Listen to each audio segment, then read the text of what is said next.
സദ്ഗുരുശരണം. ഇന്നത്തെ വളരെ ഇമ്പോർട്ടൻ്റായ ഇൻഫർമേറ്റീവായ ഒരു വീഡിയോയാണ്. അതായത് രാജ്യത്തെ പൗരന്മാരുടെ വജ്രായുധം എന്നറിയപ്പെടുന്ന വിവരാവകാശ അപേക്ഷ അയച്ച് വിവരാവകാശ അപേക്ഷ വഴി നമ്മൾക്ക് സർക്കാർ സംവിധാനത്തിലിരിക്കുന്ന രേഖകൾ എങ്ങനെ സ്വന്തമാക്കാമെന്നുള്ളതിനെ കുറിച്ചാണ്. അത് രാജ്യത്തെ ഏറ്റവും പവർഫുള്ളായിട്ടുള്ള ഒരു നിയമത്തിൽ ഒന്നാണത്. ഏറ്റവും പൗരന്മാർക്ക് ഏറ്റവും ഉപകാരപ്രദമായ ഗുണകരമായ വജ്രായുധം എന്ന് പറയുന്ന വെറുതെ അല്ല, ഏതൊരു സർക്കാർ സംവിധാനത്തിലുള്ള എന്ന് വെച്ചാൽ രാജ്യസുരക്ഷയെ ബാധിക്കാത്ത ഏതൊരു സർക്കാർ സംവിധാനത്തിലുള്ള രേഖകൾ, അഴിമതിയായാലും കൊള്ളാം, എന്തായാലും കൊള്ളാം, അതെല്ലാം പുറത്തു കൊണ്ടുവരാൻ പറ്റുന്ന ഒരു വിവരാവകാശ നിയമം. അത് 2005 വിവരാവകാശ നിയമം 2005 പ്രകാരം നമുക്ക് അപേക്ഷിച്ചു കഴിഞ്ഞാൽ ഏതൊരു രേഖയും നമുക്ക് കിട്ടും. രാജ്യസുരക്ഷയെ ബാധിക്കാത്ത ഏതൊരു, അതിൽ കുറച്ച് കാര്യങ്ങൾ മാത്രമേ മാറ്റി നിർത്തിയിട്ടുള്ളൂ. അതിനെക്കുറിച്ച് മാത്രമാണ് എന്താ പറയുക, അതിൽ പരിമിതിയുള്ളത്. ബാക്കി എല്ലാ രേഖകളും എല്ലാ സർക്കാർ സംവിധാനത്തിൽ നിന്നും നമുക്ക് രേഖകൾ എടുക്കാം. അപ്പോൾ അതിൻ്റെ ഒരു മാതൃക ഞാൻ കാണിക്കാം. ഇപ്പം ഇത് 3 ഘട്ടങ്ങളാണ് ഇതിൻ്റെ. ഒന്ന് വെച്ചാൽ നമ്മളൊരു സർക്കാർ സംവിധാനത്തിലേക്ക് ആദ്യം ഒരു ഓഫീസിലേക്ക് SPIO സ്റ്റേറ്റ് ഇൻഫർമേഷൻ ഓഫീസർ അദ്ദേഹത്തിന് ഒരു വിവരാവകാശം വെക്കുന്നു. ആ വിവരാവകാശത്തിന് അദ്ദേഹം മറുപടി 30 ദിവസത്തിനുള്ളിൽ മറുപടി തരണം. പ്രാഥമികമായിട്ട് ഞാൻ പറയുകയാണ്, 30 ദിവസത്തിനുള്ളിൽ മറുപടി അദ്ദേഹം തരണം. നമ്മുടെ അപേക്ഷ അദ്ദേഹത്തിന് കൈപ്പറ്റി 30 ദിവസത്തിനുള്ളിൽ അദ്ദേഹത്തിന് എന്തായാലും ഒരു മറുപടി തന്നേ പറ്റുള്ളൂ. ആ മറുപടി തന്നില്ലെങ്കിൽ അദ്ദേഹത്തിന് അത് ബുദ്ധിമുട്ടാണ്. അദ്ദേഹത്തിന് ജോലി സംബന്ധമായിട്ട് നമുക്ക് അപ്പീൽ പോകുമ്പോഴത്തേക്കും നമ്മൾ അത് ചൂണ്ടിക്കാണിക്കാൻ പറ്റും. അപ്പോൾ 30 ദിവസത്തിനുള്ളിൽ ചിലപ്പോൾ നമ്മൾ ചോദിക്കുന്നത് ഇല്ല, ഉണ്ട്, എന്നൊക്കെ പറഞ്ഞ് ചിലപ്പോൾ അവ്യക്തമായ മറുപടികളാണ് തരുന്നത്.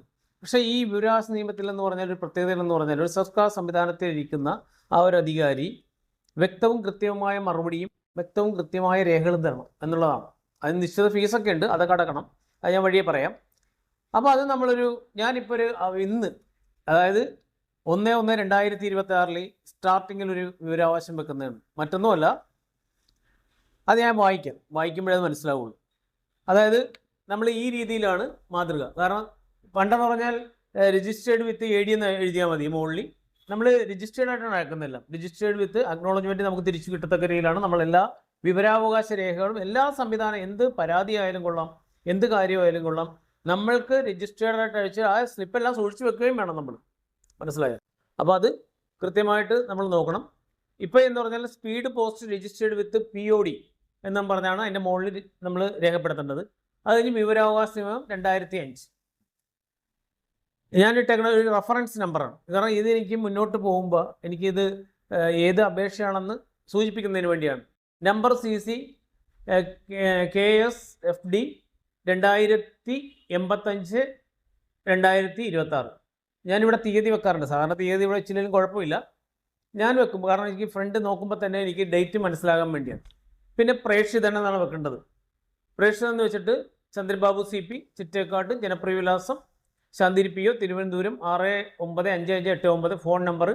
പിന്നെ സ്വീകർത്താവ് state public information officer Kerala സംസ്ഥാന ഫിനാൻസ് ഡിപ്പാർട്ട്മെൻറ്റ് സെക്രട്ടേറിയറ്റ് തിരുവനന്തപുരം 695001. ഇതാണ് പിൻകോഡ്. അപ്പോൾ വിഷയം എന്ന് പറഞ്ഞാൽ വിവരാവകാശ നിയമം അനുസരിച്ചുള്ളത്. പിന്നെ ഇതിലെന്ന് പറഞ്ഞാൽ ഇത് ഒട്ടിക്കേണ്ടി വരും, കോർട്ട് ഫീസ് സ്റ്റാമ്പ് ഒട്ടിക്കേണ്ടി വരും 10 രൂപയുടെ.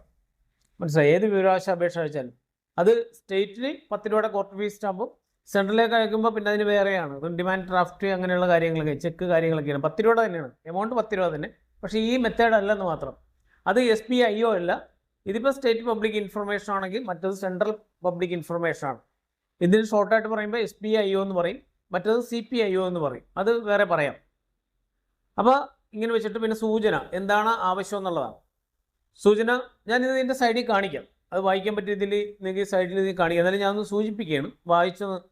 സൂചന: തിരുവനന്തപുരം ജില്ലയിലെ ശാന്തിരിയുടെ കേന്ദ്ര ആശ്രമം മുതൽ കേരള സംസ്ഥാനത്തിൻ്റെ വിവിധ ജില്ലകളിലെ ബ്രാഞ്ച് ആശ്രമങ്ങൾക്ക് അടക്കം കഴിഞ്ഞ 2019 ജനുവരി മുതൽ 2025 ഡിസംബർ മാസം വരെ 15 വർഷ കാലയളവിൽ സംസ്ഥാന സർക്കാരിൻ്റെ വിവിധ വകുപ്പുകളിലെ പദ്ധതികളിലൂടെ കേരള ധനകാര്യ വകുപ്പിൽ നിന്ന് ശാന്തിഗിരി ആശ്രമത്തിൽ നൽകിയിട്ടുള്ള തുകയുടെ കണക്കുകളുടെയും രേഖകളുടെയും സംബന്ധിച്ചുള്ളത്. എന്നുവെച്ചാൽ സർക്കാർ സംവിധാനത്തിൽ നിന്ന് ശാന്തിഗിരി ആശ്രമം വിവിധ ബ്രാഞ്ച് ആശ്രമങ്ങളും ഈ കേന്ദ്ര ആശ്രമം അടക്കം എത്ര രൂപയുടെ ധനസഹായം സ്വീകരിച്ചിട്ടുണ്ടെന്നുള്ളതാണ്. അതിനെക്കുറിച്ചാണ് ഈ വിവരാവകാശ അപേക്ഷ ഫിനാൻസ് ഡിപ്പാർട്ട്മെൻറ്റ് കേരള അയക്കണേ. അതിൽ ഒന്നാമത്തേന്ന് പറഞ്ഞാൽ 2009 മുതൽ 2025 വരെ ഈ കാലയളവിൽ എന്തെല്ലാം പദ്ധതികൾക്കായി ധനകാര്യ വകുപ്പിൽ നിന്ന് അനുവദിച്ച് ശാന്തിഗിരി ആശ്രമത്തിൽ നൽകിയിട്ടുണ്ട്. ഇതിൻ്റെ എല്ലാം രേഖകളുടെ മുഴുവൻ കോപ്പികളും ആവശ്യമാണ്. എന്തെല്ലാം പദ്ധതികൾ ധനകാര്യ വകുപ്പിൽ നിന്ന് തുക എഴുതിയില്ല, തുക കൂടി എഴുതാം. ഇന്ന്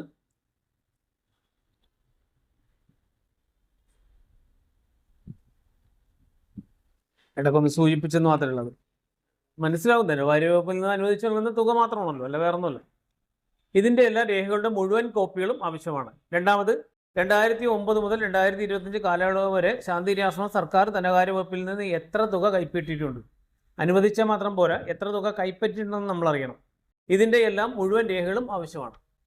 പിന്നെ മൂന്നാമത്തെ എന്ന് പറഞ്ഞാൽ 2009 മുതൽ 2025 വരെ കാലയളവ് വരെ ധനകാര്യ വകുപ്പിൽ നിന്ന് ശാന്തിഗിരി ആശ്രമം തുക കൈപ്പറ്റിയിട്ടും പദ്ധതികൾ നടപ്പാക്കി എന്നതിൻ്റെ സർക്കാരിൻ്റെ വിവിധ വകുപ്പുകളുടെ അന്വേഷണ റിപ്പോർട്ടുകളുടെ മുഴുവൻ രേഖകളുടെ പകർപ്പുകളും ആവശ്യമാണ്. എന്നുവെച്ചാൽ ഈ പദ്ധതി നടപ്പാക്കിയെന്ന് റിപ്പോർട്ട് സമർപ്പിച്ചാൽ മാത്രം പോരാ, ഏതൊക്കെ സർക്കാർ സംവിധാനത്തിൽ നിന്നാണോ തുക, ഏതൊക്കെ ഡിപ്പാർട്ട്മെൻറ്റിൻ്റെ കീഴിലുള്ള കൃഷി, അങ്ങനെ വിവിധ വകുപ്പുകൾ ഉണ്ടാവുമല്ലോ, അപ്പോൾ ആ വകുപ്പുകളിൽ നിന്നുള്ള അതിൻ്റെ ഒരു അന്വേഷണം നടത്തണമല്ലോ. വെറുതെ നമ്മളിപ്പോൾ ഒരു കാശ് ഇപ്പോൾ ഇൻസ്പെക്ഷൻ വരിക എന്ന് പറയുമല്ലോ, അപ്പോൾ ആ ഒരു മോഡലിൽ ഇവിടെ അന്വേഷണ റിപ്പോർട്ടുകൾ അതിൻ്റെ കോപ്പികളെല്ലാം വേണം, എന്നാലേ നമുക്കത് പൂർണ്ണമാവുള്ളൂ. അപ്പോൾ ഇത് പറയുന്നതെന്ന് ചോദിക്കുന്നത് വെച്ചാൽ, ഈ നമ്മൾ ചോദിക്കുമ്പോൾ ഈ ലാസ്റ്റ് എഴുതിയേക്കുന്നത് വ്യക്തതയുള്ളതും കൃത്യവുമായ കോപ്പികൾ കിട്ടുന്നതിനെ അപേക്ഷിക്കുന്നു. മറുപടിയും വേണം വ്യക്തതയുള്ള കോപ്പികൾ കിട്ടുന്നതിന്. അപ്പോൾ ഇവർ ഇത് ഇത്ര രൂപ അടക്കണമെന്ന് പറയും, ചിലപ്പോൾ നല്ല എമൗണ്ട് ആകും ഇതിനെല്ലാം കൂടി, എന്നാലും കുഴപ്പമില്ല. അപ്പോൾ അത് വ്യക്തതയുള്ളതായിരിക്കണം. കാരണം ഞാൻ പലയിടത്തുനിന്ന് അയച്ചിട്ട് എനിക്ക് വ്യക്തതയില്ലാത്ത കോപ്പികൾ അയച്ചു തന്നിട്ടുണ്ട്. കാരണം കോപ്പി തന്നാന്ന് വെച്ചാൽ കോപ്പി തന്ന്, വായിക്കാൻ പറ്റുമെന്ന് വെച്ചാൽ വായിക്കാൻ പറ്റൂല. പക്ഷേ അതിനൊക്കെ ഞാൻ അപ്പീൽ പോവുകയും പിന്നെ അവർക്ക് രണ്ടാമത് അയക്കുകയും ചെയ്ത് എനിക്ക് വ്യക്തതയുള്ള കോപ്പികൾ കിട്ടിയിട്ടുണ്ട്. ഇപ്പോഴും പലതും അയച്ചു കൊടുത്തിരിക്കുകയാണ്. മനസ്സിലായി, നമ്മൾ പറ്റിക്കാൻ വേണ്ടി ഒരുപാട് ശ്രമമൊക്കെ നടന്നു വരും. പക്ഷേ നമ്മൾ ഇത് കൃത്യമല്ലെങ്കിൽ ഒന്നാം അപ്പീൽ പിന്നെ രണ്ടാം അപ്പീൽ പോകാം, അത് ഞാൻ പറയാം. പിന്നെ ഇതിൻ്റെ തീയതി ഇവിടെയാണ് ശരിക്കും എഴുതേണ്ടത്. ഇത് തീയതി 1/1/2026, സ്ഥലം എഴുതണം ശാന്തിഗിരി.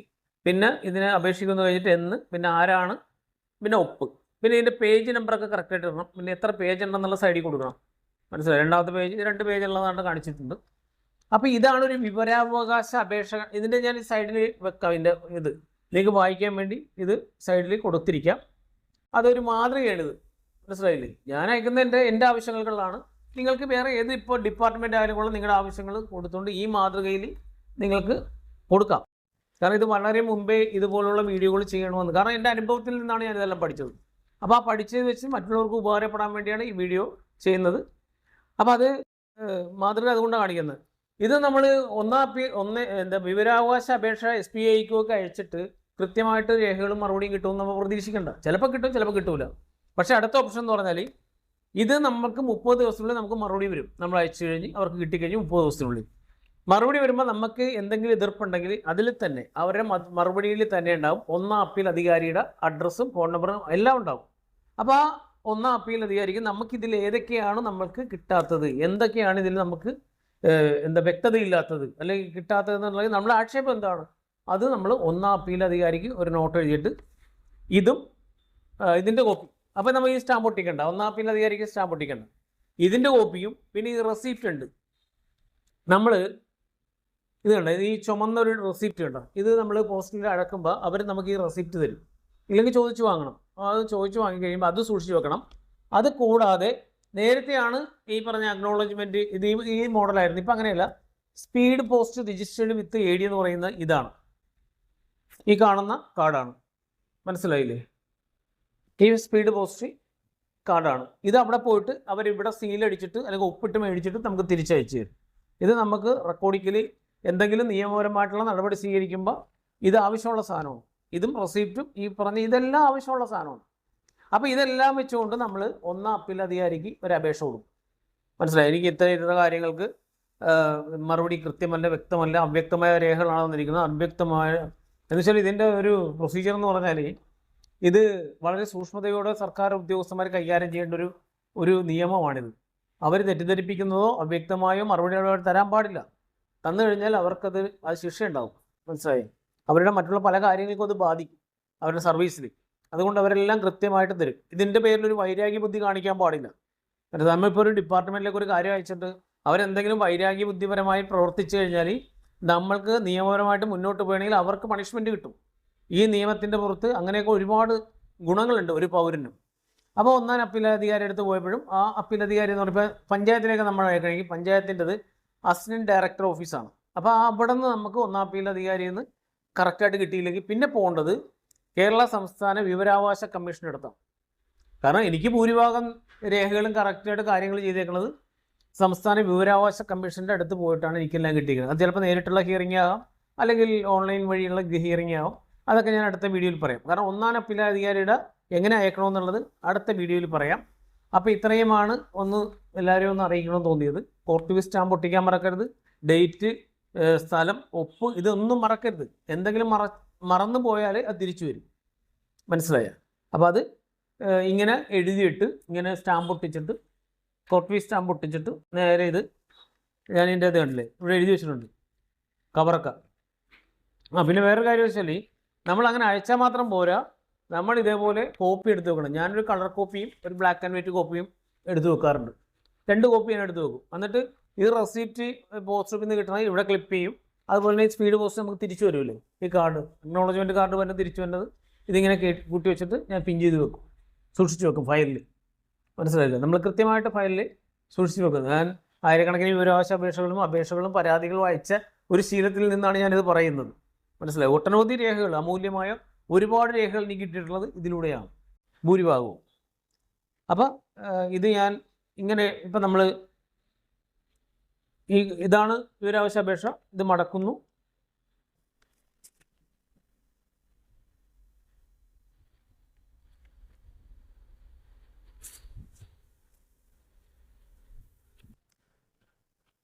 എല്ലാം ഞാൻ എഴുതി വെച്ചിരിക്കുകയാണ്.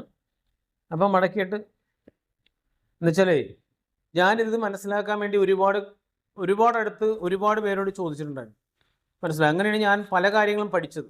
അപ്പോൾ പഠിച്ച വഴിക്കെന്ന് പറഞ്ഞാൽ അപ്പോൾ ഇതേപോലുള്ള ഉപകാരങ്ങൾ, ഞാൻ പഠിച്ച ഒരുപാട് കാര്യങ്ങൾ മറ്റുള്ളവരിലേക്കും എത്തണമെന്നുള്ള ഒരാഗ്രഹമുണ്ട്. പിന്നെ എൻ്റെ ടേസ്റ്റ് വേറെയാണ്, ഞാൻ സഞ്ചരിക്കുന്ന വഴികൾ വേറെയാണ്. അതുകൊണ്ട് എന്താ പറയുക, ഇത് ഓരോരുത്തരുടെ ഓരോ ആവശ്യങ്ങൾക്ക് വേണ്ടി ഉപകാരപ്പെടും.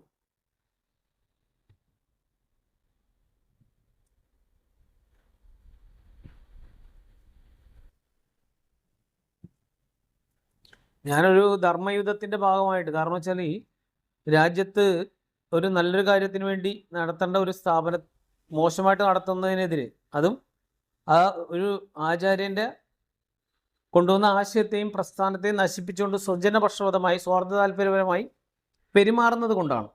മനസ്സിലായോ? അപ്പം നമ്മൾ നമ്മുടെ സ്വന്തം കാര്യം മാത്രം നോക്കിയാൽ പോരല്ലോ. അപ്പം നമ്മൾ എന്തെങ്കിലും ഗുണപരമായ ഈ തട്ടിപ്പ് സംഘങ്ങളെയൊക്കെ നമ്മൾ വെളിച്ചത്ത് കൊണ്ടുവരണം. മനസ്സിലായില്ലേ? അപ്പോൾ ഇതിങ്ങനെ ഈ കാർഡ് ഇങ്ങനെ വെച്ചിട്ട് ഇങ്ങനെ ഒരു ക്ലിപ്പ് ചെയ്യും. സ്റ്റാപ്ലർ അടിക്കാൻ പാടില്ലെന്നുള്ളതാണ്. കാരണം വെച്ചാൽ സ്റ്റാപ്ലർ തുരുമ്പെടുത്ത് പോകാറുണ്ട്. അപ്പം ഇങ്ങനെ അടിച്ചിട്ട്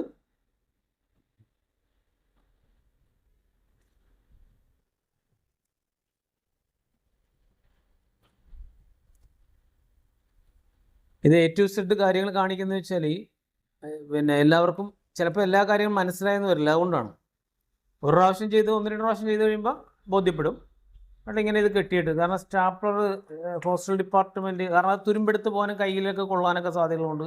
ഈ നൂലാണ് കൂടുതലും സർക്കാർ സംവിധാനങ്ങളിൽ ഉപയോഗിക്കുന്നത്. നമ്മൾ കുറേയൊക്കെ ആയി കഴിയുമ്പോൾ നമ്മളത് പഠിക്കും. ഞാൻ പേപ്പറുകൾ മാത്രമേ ഒന്നിച്ച് സ്റ്റാപ്ലർ ചെയ്യാറുള്ളൂ. അത് എൻ്റെ കയ്യിലിരിക്കുകയാണ്. ഞാൻ ഭൂരിഭാഗം പരമാവധി ഞാൻ ഈ നൂല് വെച്ച് കെട്ടിയാണ് വിടുന്നതല്ല.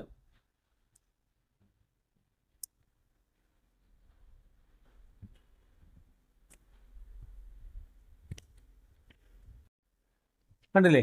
ഇങ്ങനെ നമ്മൾ അയക്കുന്നു. ഇപ്പുറത്ത് പോസ്റ്റ് സ്പീഡ് പോസ്റ്റ് കാർഡ്.